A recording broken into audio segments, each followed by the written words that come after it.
semuanya. Sekarang kita masuk ke pelajaran seni budaya, masih bersama dengan Ibu Fitri.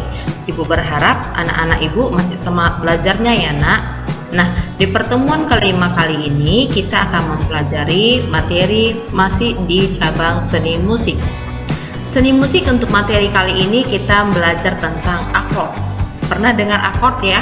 Akord itu adalah susunan 3 nada atau lebih yang ketika dibunyikan secara serempak akan terdengar enak dan harmonis. Nah, kalau akord ini dalam bahasa sehari-hari sering kita bilang itu kunci gitu kan, memainkan kunci dari nada dasar apa ketika kita memulai sebuah lagu. Nah, akord di sini adalah dimainkan secara bersamaan. Kalau bermain keyboard misalnya. Nah, kalau bermain keyboard, akord di sini dimainkan secara serentak gitu. Sama dengan gitar. Gitar kan juga kan dimainkan sekalian serentak juga kan, jreng jreng gitu dia masuknya. Jadi akord di sini dia memiliki susunan-susunan. Ada susunan akord 1. Ibu ambil contohnya misalnya dari tangga nada C mayor. Nah, tangga nada C mayor susunannya kan C, D, E, F, G, A, B, C aksen. Nah, di dalam urutan C mayor itu ada dia akord-akord ya. Jadi akord yang disusun 3 nada atau lebih itu diambil dari akord dasarnya, akord ketiganya dan akord kelimanya. Biasanya akord tersebut adalah 135 gitu, yaitu prim, terce, dan quint. Nah, contohnya seperti ini. Pembentukan trinada dimulai dari sebuah nada yang dijadikan dasar akord. Nah, kalau dibilang pembentukan trinada, berarti trinada ini ada 3 nada, seperti pengertian yang sebelumnya, yaitu pengertian akord yang sebelumnya. Ya, dimulai dari sebuah nada yang dijadikan dasar akord. Nah, inilah dia yang ibu katakan tadi, susunan dari tangga nada C mayor, C, D, E, F, G, A, B, C aksen. Nah, dari 3 nada itu diambil dia urutan yang pertama nada akordnya do, dan yang kedua yaitu nada ketiga mi yang disebut juga dengan terce, dan nada yang kelima itu quint ya, atau disebut dengan sol. Jadi untuk urutan akord tersebut adalah do, mi, sol. Jadi ketiga nada inilah yang dimainkan secara serempak. Nah, ini dia contohnya urutan trinada dalam tangga nada natural pada sangkar nada. Nah, tangga nada natural di sini yaitu tangga nada C mayor ya. Nada tingkatan pertama susunannya adalah C, E, G yang disebut dengan tonika. Tingkatan kedua D, F, A yang disebut dengan supertonika. Dan tingkatan ketiga E, G, B yang disebut dengan median. Tingkatan ketiga. Tingkatan keempat yang disebut dengan subdominan, urutan nadanya adalah F, A, C.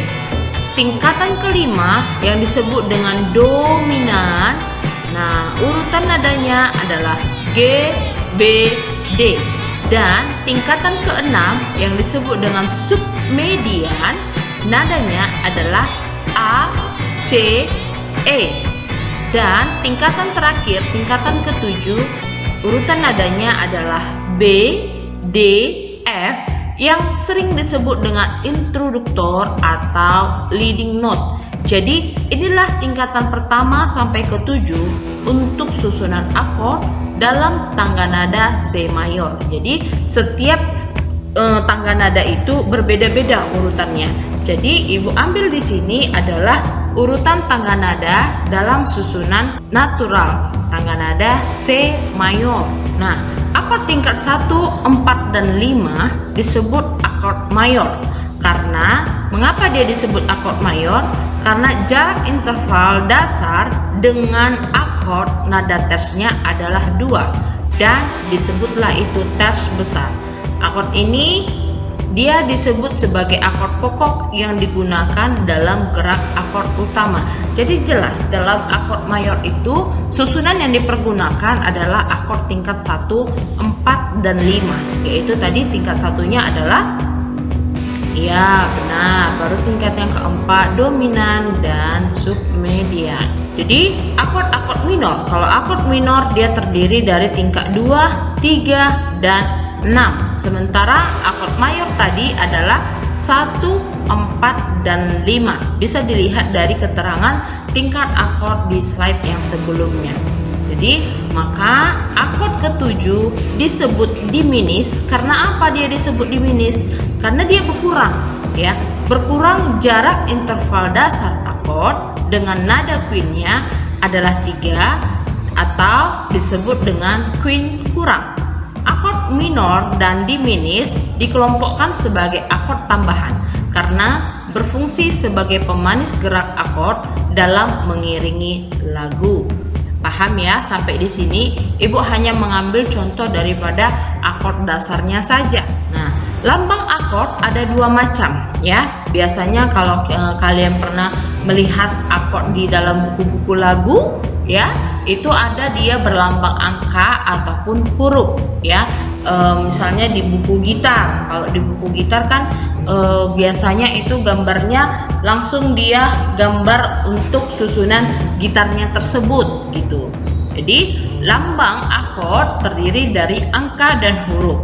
Lambang angka menggunakan angka Romawi besar.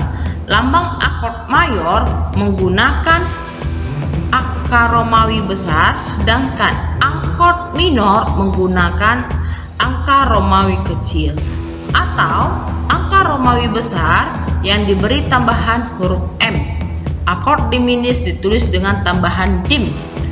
Akan tetapi lambang angka ini jarang digunakan.